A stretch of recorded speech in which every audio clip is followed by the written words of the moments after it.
Bien, nous l'avons annoncé dès le début de cette émission. La CEDEAO a annoncé de nouvelles mesures contre la Guinée. Certaines ont été commentées hier, ce matin, justement. On va prendre l'avis d'un politique. Comment est-ce qu'on réagit à cela en Guinée, un politique donc le président de l'UGDD, Francis Abad, par ailleurs membre de l'ANAD, va prendre la parole dans un instant. Jacques, il y a une dimension, quelqu'un me le rappelait hier, il y a une dimension qu'on n'a pas évoquée dans le commentaire hier autour de cette mesure, annoncée par la CEDEAO. Ça tombe à un moment où il y a ce combat entre la Russie et la France sur ce que j'oserais appeler ce précaré ouest-africain. La Guinée qui va donc aller s'attacher à ces deux États qui ont dit niet à la France. Est-ce que on ne se met pas à dos inutilement la France qui pèse quand même dans les décisions à la CEDEAO? Parce que justement, ce qui va se passer, c'est peut-être désormais voir si les trois États en transition vont aller jusqu'à mettre à exécution leurs menaces de Ouagadougou, parce que les trois chefs de diplomatie ont dit qu'au nom de leur président, bien sûr, que d'abord ils demandent à revenir au sein de la CEDEAO, que s'il ne revenait pas, il se réservait le droit de développer un type de coopération, d'intégration beaucoup plus avancée entre les trois pays. Et les gens sont allés jusqu'à penser que peut-être ils voudraient aller vers la fédération. Ouais, la fédération, ça peut être compliqué, mais une intégration plus solide en dehors de la CEDEAO, on pourrait avoir, n'est-ce pas, une organisation qui ne soit donc pas membre de la CEDEAO, mais qui soit voisine à la CEDEAO.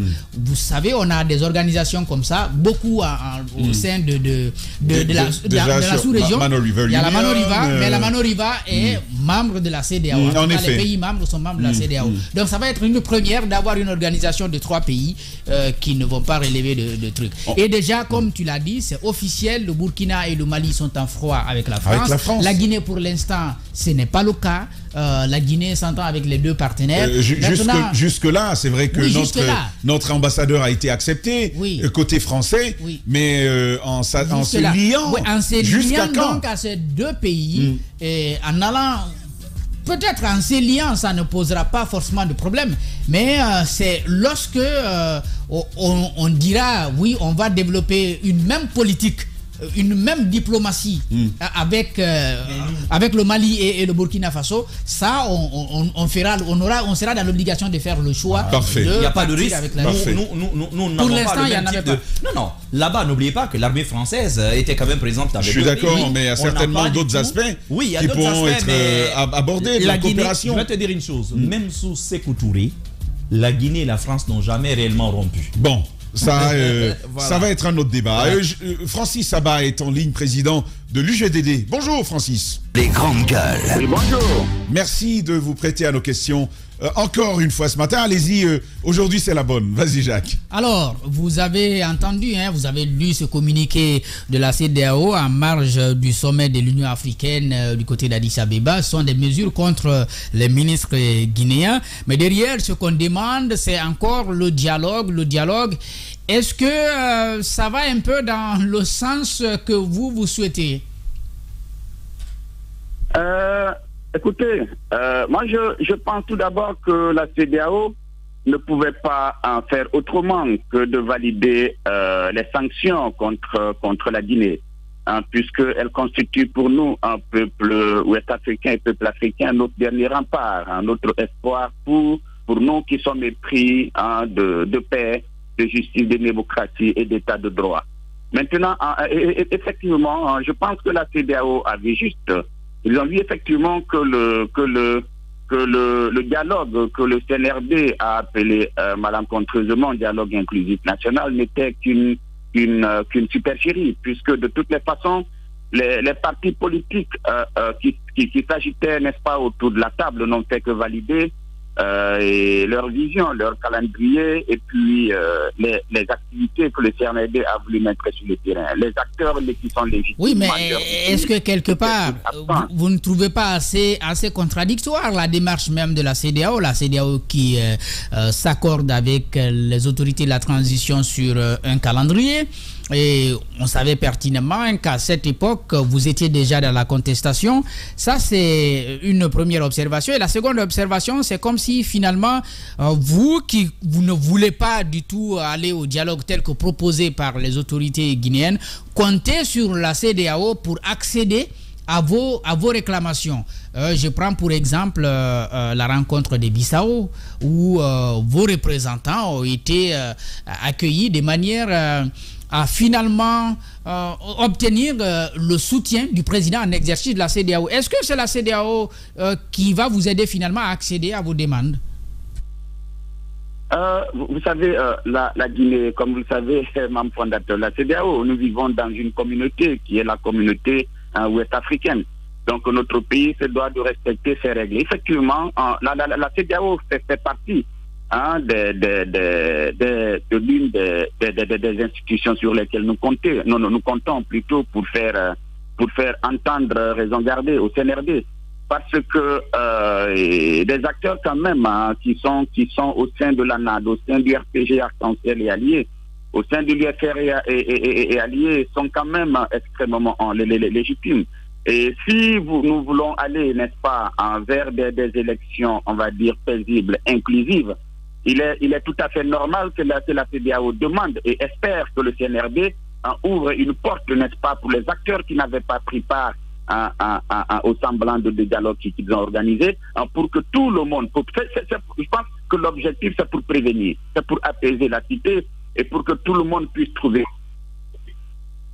pour que nous puissions aller sereinement vers le retour à l'ordre constitutionnel, pour que notre pays revienne dans le concert des nations. Je pense que c'est l'objectif principal. Mais soudainement, Francis, vous semblez être aujourd'hui très d'accord avec les démarches de la CEDEAO. On se rappelle encore, dans un passé très très récent, la CEDEAO était... C'était la bête à abattre. C'était la bête à abattre pour vous. Mais vous savez, nous sommes des acteurs politiques. Et si effectivement la CEDEAO ou d'autres institutions internationales qui peuvent soutenir aveuglément, n'est-ce pas, le CNRD dans cette gestion unilatérale de la transition, si les actes posés par ces institutions-là ne vont pas, n'est-ce pas, dans nos intérêts, dans l'intérêt du peuple de Guinée, et naturellement, il est de notre devoir de dénoncer, c'est ce que nous faisons. Mais si comme pour dire, puisque vous-même vous l'avez dit, vous êtes des acteurs politiques, lorsque leurs démarches vont dans le sens qui vous arrange, et puis voilà, vous appréciez, mais lorsque c'est le contraire, et vraiment vous dénoncez, est-ce que là ne vient pas dire clairement que le problème ou les problèmes guinéens ont fondamentalement leur solution rien qu'en Guinée, pas ailleurs? Je pense que ce que vous avez dit, ce ne sont pas les mots que j'ai prononcés personnellement. Moi, j'ai dit, si la CEDEAO pose des actes qui vont en faveur de l'intérêt du peuple de Guinée, que nous défendons, puisque nous travaillons tous pour l'intérêt de la Guinée, pour le développement harmonieux, n'est-ce pas, de nos différents peuples. Et cela, nous approuvons. Mais si ce n'est pas le cas, naturellement, nous contestons. Mais là, je suis d'accord avec vous que les problèmes guinéens, effectivement, doivent trouver solution en Guinée. C'est pourquoi je suis l'une des personnes qui dit que nous devons, le CNRD devrait tout faire pour que le dialogue soit interguinéen et que ça s'ouvre en Guinée.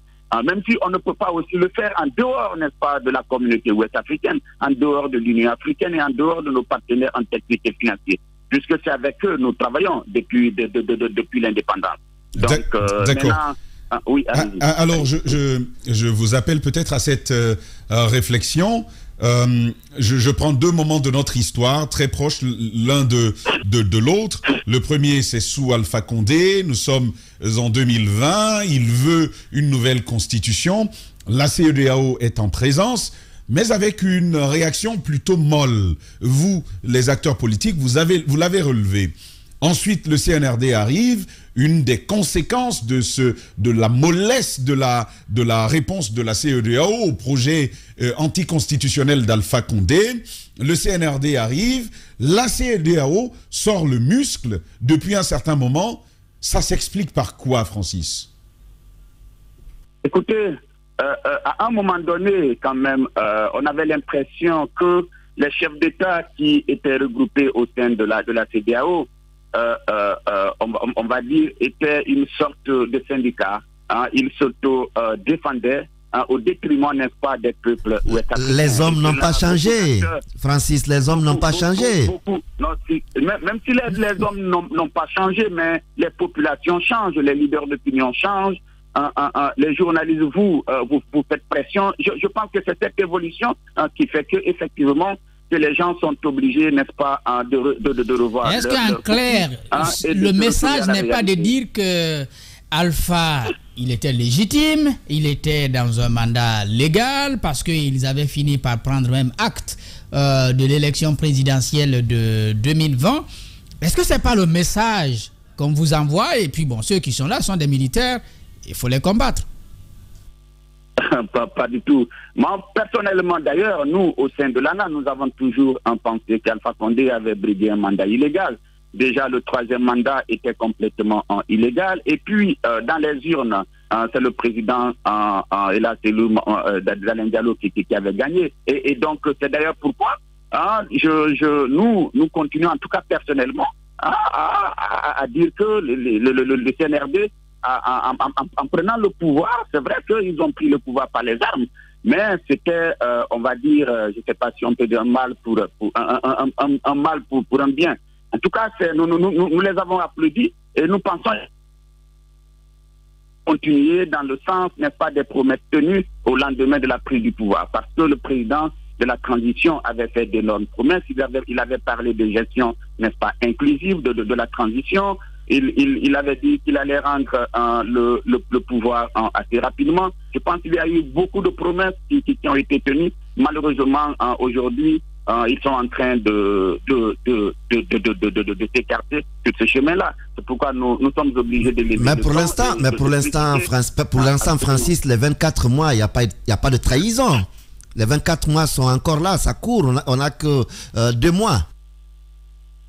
Tout à fait. Je suis d'accord avec vous. Effectivement, il est en train d'insister sur le fait que ils vont rendre le pouvoir. Il tiendra promesse. Mais nous, en tant qu'acteurs politiques, nous voudrions voir ces promesses-là sur le terrain.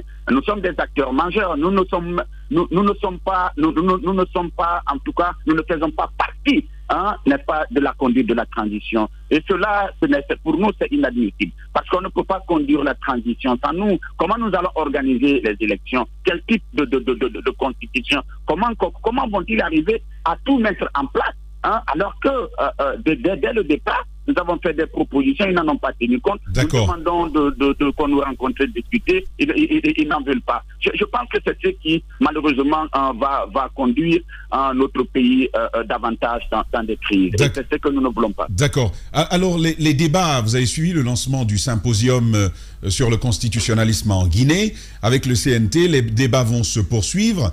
Est-ce que vous serez ouvert à participer à ce débat-là ou est-ce que lui aussi, vous allez le bouder?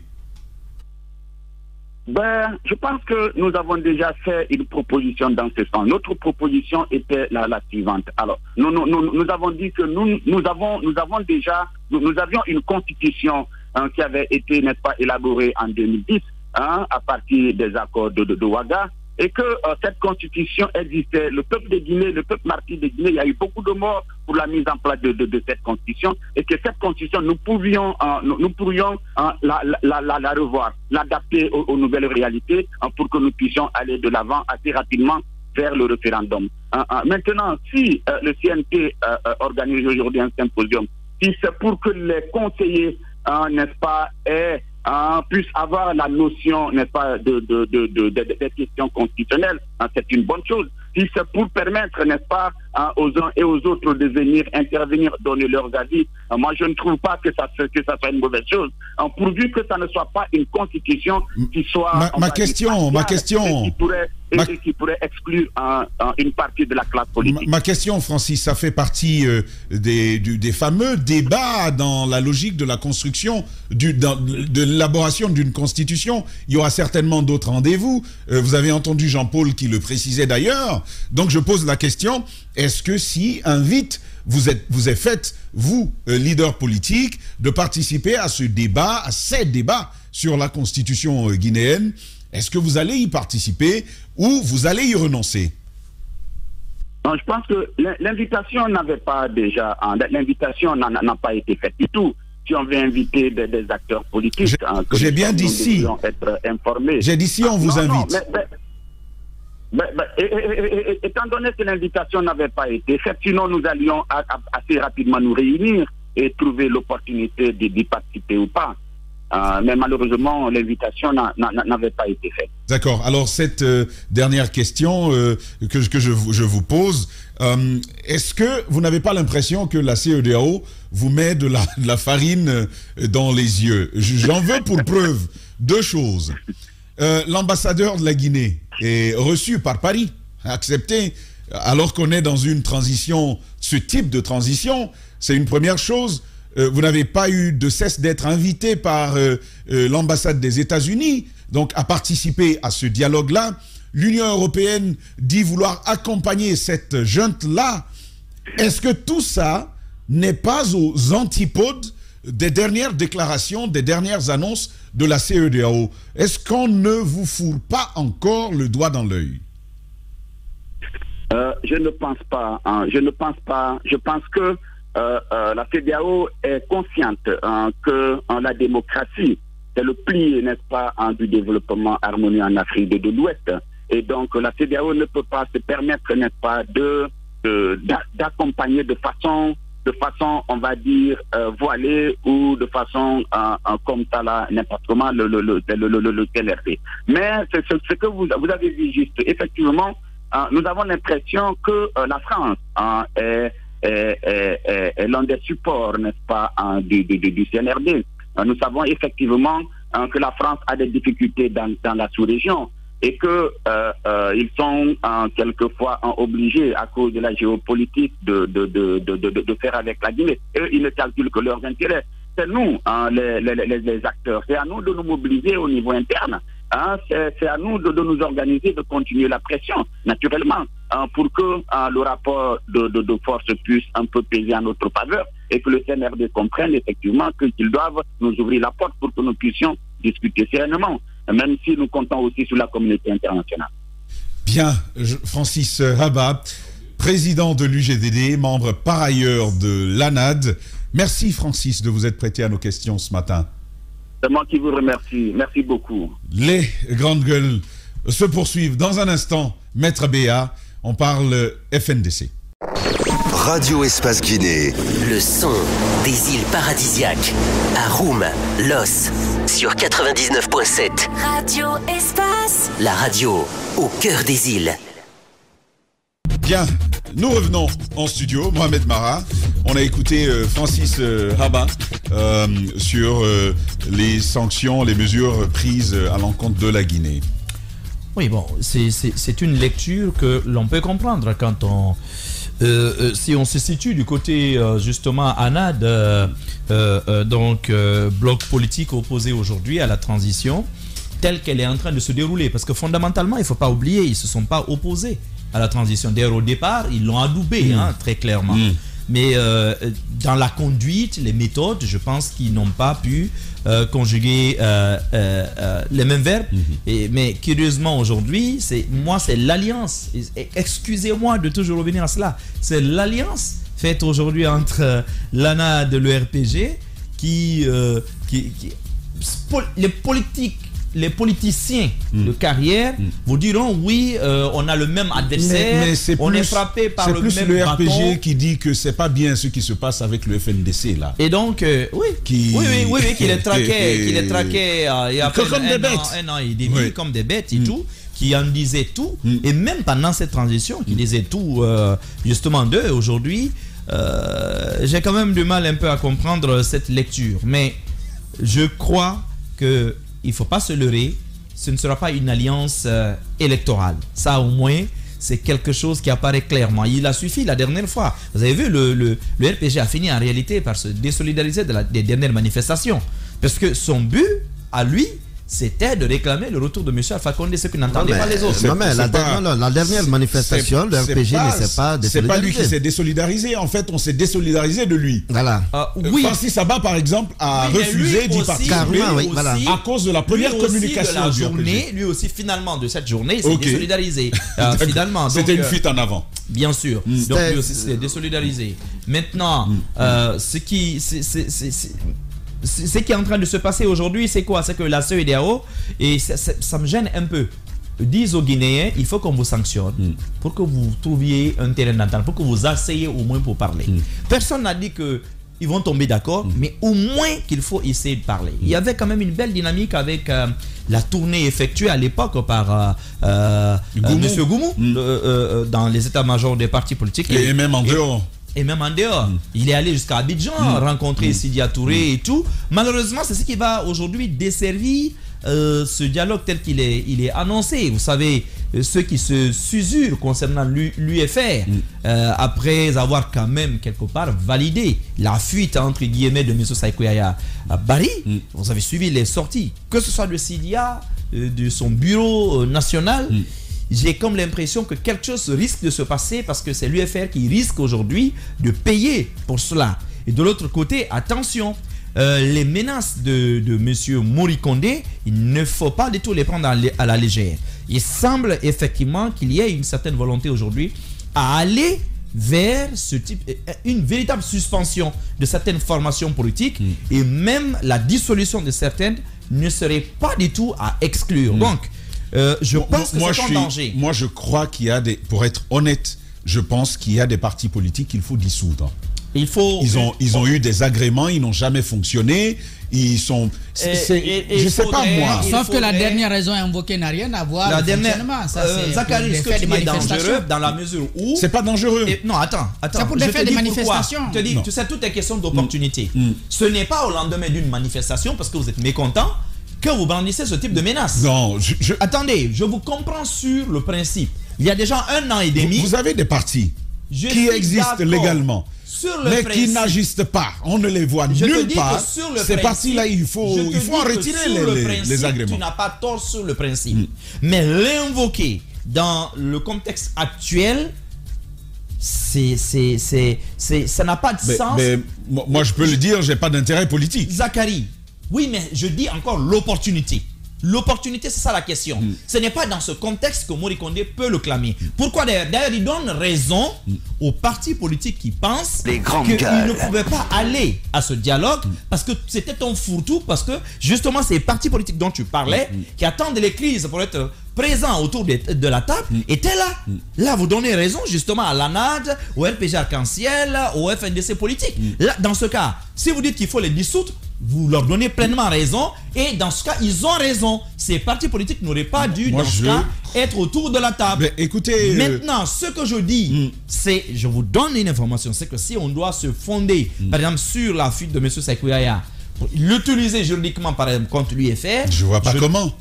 Je vois pas comment ils vont le réussir. Zachary, mais l'utiliser juridiquement. Monsieur le pasteur. Juridiquement. Monsieur le pasteur, on est en politique. Juridiquement. Juridiquement, je t'ai dit que ce n'est pas, on ne peut pas le rendre responsable. Mais attention, c'est ce que je dis. Le parti a fait quoi? Le parti a même validé. Des grandes gueules. C'est ce que les autres, aujourd'hui, ils sont en train de réfléchir à comment justement l'utiliser contre eux. Je dis qu'il faut faire attention à cela parce que la CEDEAO aussi n'a pas été dupe. Pourquoi, à ton avis? Il y a eu plusieurs rendez-vous sur la transition guinéenne. À chaque fois, on a écouté la Guinée. Mais cette fois-ci, après que les manifestations aient été matées, mais surtout après ce discours, on a décidé de sanctionner. Moi, je pense que c'est le rapprochement avec le Mali et le Burkina. Mais il y a eu des lobbying puissants venant aussi du gouvernement guinéen. Les lobbying, on en a parlé, c'est vrai. Mais voilà. Mais rapports de force ont existé. Je dis ce rapprochement au plan géostratégique va risquer de ne pas nous servir. C'est même rapprochement existait. Rappelez-vous, il y a 3 mois. Pas à ce point. Si. Pas à ce point. Ce type de menace il y a n'avait 3 mois, jamais été brandi. La Guinée, d'ailleurs, le président Mamadi Doumbouya se rendait au Mali. Mais il allait négocier la libération des militaires. Mara, ne mélangeons pas nos auditeurs. Oui. Ce qui se passe aujourd'hui, il y a 3 mois, la Guinée n'avait pas dit, si vous ne nous remettez pas ensemble, eh bien, on va faire ami avec le Burkina et le Mali. Oui, ils ne l'avaient pas dit. Ami, mais ils n'ont pas dit que ce serait contre la c'est une autre CEDEAO. actualité. Ils n'ont pas dit que ce serait contre la CEDEAO. Et ce taxe existe depuis l'indépendance. Et la France le prend très très mal. Donc tu penses que cette sanction, c'est une sanction de la France? La CEDEAO fait quoi à ton avis? Mais tu te fous le doigt dans l'œil. Si tu penses ça, la France adopte le CNRD. Mais je suis désolé de te le dire. Mais je vais te dire, ce rapprochement-là risque de sonner le glas de cette belle amitié. Encore une fois. Mais c'est un débat qu'on pourra avoir prochainement. Aïssa Toussané, c'est toi qui vas finalement nous départager. On arrive à la fin. Oui. C'est qui le mur? Alors, le mur du jour, c'est un Bazakari Milimono qui a pris 3 murs et Mara en a pris 1, Daouda en a pris 2 et Mariam Si également en a pris 2. Mariam Si en a pris 2. Coucou là-bas. Merci en tout cas d'être passé. C'est la fin des grandes gueules de ce mardi. On va se retrouver demain avec d'autres invités et aussi beaucoup d'autres sujets. On les abordera avec le même entrain. Par ailleurs, continuez à suivre nos programmes. Il y en a plein et ce sont les meilleurs de ce pays.